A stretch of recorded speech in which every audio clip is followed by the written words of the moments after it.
Dul-an kinyentos ka mga mag-uuma nakadawat na gayud sa Titolo sa Ilang Yuta o gitawag nga Certificate of Land Ownership Award o CLOA Ubos sa Comprehensive Agrarian Reform Program kun Carp. Giapod-apuran sila sa ilang mga CLOA didto sa Hidden Valley, lamak sa lungsod sa Pinamungahan. Diin gitambungan gayud kininila ni Agrarian Reform Secretary Attorney John Castreciones, Gobernador Gwendolyn Garcia ug Deputy Speaker Pablo John Garcia kaniadtong Hunyo 14 atol sa 33rd anniversary nga kasaulugan sa Carp. Pipila ni ini nga mga mag-uuma nagpaabot og hangtod 40 na katuig samtang nagtrabaho sa maong luna. Usa sa mga nakadawat sa Titolo mao sila si Tatay Monico Alcover ug Nanay Estrella Rosario nga 40 katuig na nga gisuportahan ang pamilya pinaagi sa pag-uma. Bubre kay me. Ano ni nabuhi niya ng Yuta asokad. Pagkataor ako hantod ron lang. Maura na atong ikaws ko mga anak. Mayo na lang.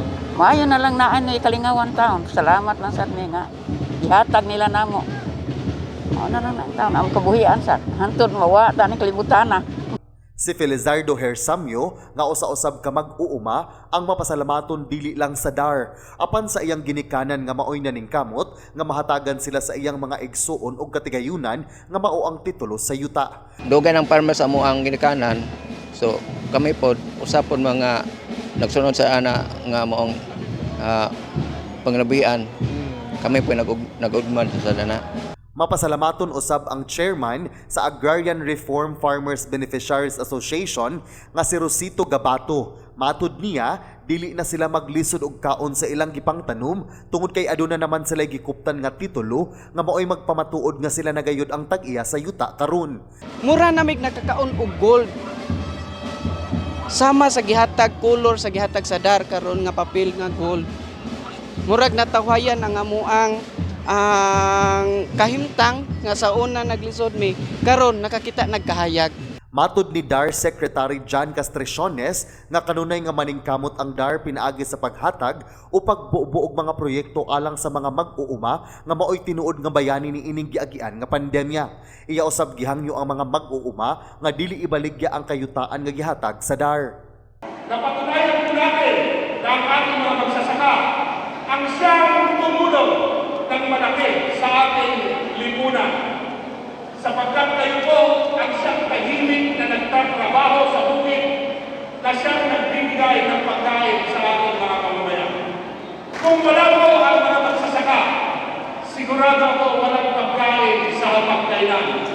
Sa iyang bahin, gipasalig ni Deputy Speaker Pablo John Garcia nga magpadayon siya nga mutabang og suporta sa mga mag-uuma. Kami ni Governor Gwen Garcia, ni Mayor Ilang kay naibaw ni na kinahanglan gihapon ang suporta aron na ang atong yuta makatagamgam na sa atong ani.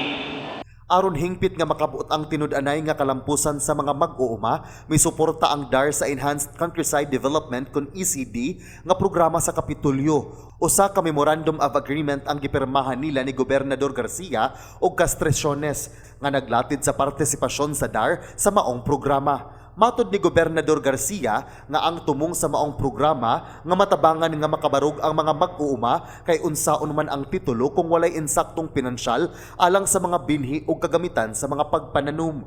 Sayri, nga sa tanang higayon, matag-oras, isang pagkatong na po, kagunang-unang ihapon ko kung sabay atong mahimo alang sa pinalangga atong mga subuanon.